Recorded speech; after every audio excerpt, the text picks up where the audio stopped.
Welcome to the Slop Farm. Enjoy the video. You start by opening Safari and preparing the page you need. Tap the Safari icon, then focus on the address bar at the top.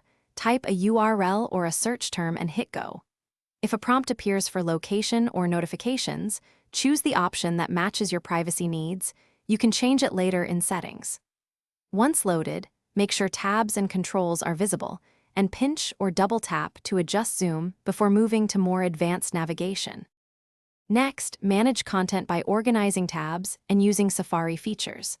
Tap the tabs icon to create a new tab, swipe left to close, or drag to reorder. Long press a link to open in a new tab or open in background so you keep your place. Use reader mode for simplified text when available, and tap the share button to save or send. Once done, clear individual tabs or tap Done to return. These actions keep browsing smooth and fast. Finish by saving and tidying up so you can revisit useful pages. Tap the share icon and choose Add Bookmark or Add to Reading List. Organize bookmarks into folders for easy retrieval.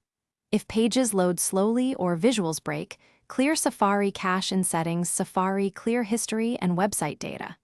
If that fails, restart Safari, force quit the app, or toggle airplane mode for a quick network reset. These steps often. Thanks for watching. Consider subscribing if we helped you today.